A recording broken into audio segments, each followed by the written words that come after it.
နိဗ္ဗာန်မြင်ရတဲ့ဝိပဿနာနီလီဘုံဘုရားဟောပါမယ်ဝိပဿနာတရားဟောမယ်ဝိပဿနာတရားဓာတ်18ပါးဟောရင်ဝိပဿနာမြန်ဖြစ်တယ်တဲ့ဓာတ်18ပါးဆိုတာမျက်စိကဓာတ်3ပါး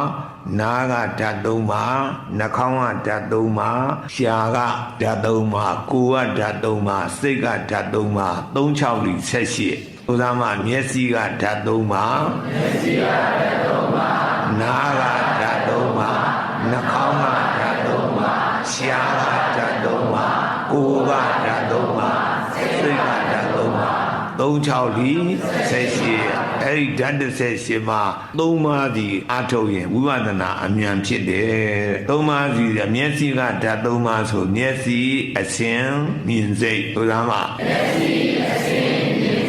မျက်စိကိုအဆင်းတွေကလာတိုက်တာတိုက်လိုက်တော့မြင်စိတ်ကလေးပေါ်တယ်ဟုတ်ကလားဟိ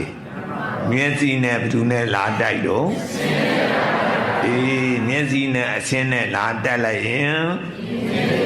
မြင်စိတ်ကလေးပေါ်တယ်မြင်တယ်အဲ့ဒီမျက်စိရောအဆင်းရောမြင်စိတ်ရောသုံးခုကခဏလေးဖြစ်ပြီးတော့ပြက်သွားတယ်ဟုတ်လားဟိရုပ်မြင်သွားကြတယ်ကြည်ဘူးကြတယ်မဟုတ်လားကြည်ပါတယ်အဲ့ဒီပေါ်မှာရုပ်ပုံလေးလည်းပေါ်တယ်အတန်လေးတွေလည်းပေါ်တယ်ပြီးတော့ခဏလေးပျောက်သွားတယ်မဟုတ်လားရုပ်မြင်သံကြားမှန်ပြားလေးပေါ်မှာအကြာကြီးတည်တဲ့ရုပ်တို့အတန်တို့ရှိရလားရှိပါဘူးဗျာခဏလေးပေါ်လာလိုက်ခဏလေးပျောက်သွားလိုက်ခဏလေးပေါ်လာလိုက်ပေါ်လာတာဖြစ်တယ်လို့ခေါ်ပျောက်သွားတာပြက်တယ်ဖြစ်ပြဲဟုတ်လားဖြစ်ပြဲဆိုတာမှဖြစ်ပြဲပေါ်လာတာကဖြစ်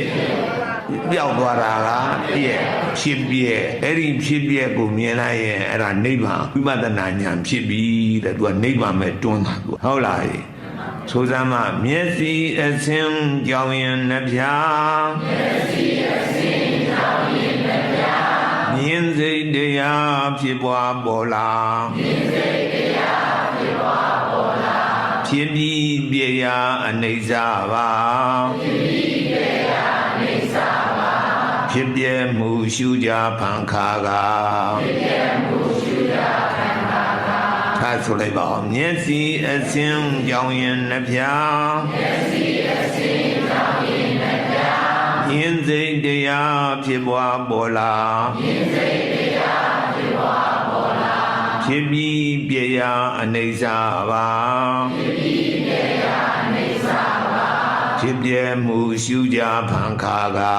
ဖြစ်ပြမှုရှုကြဖန်ခါကမျက်စိဓာတ်အစဉ်ဓာတ်မြင်စိတ်ဓာတ်ဆို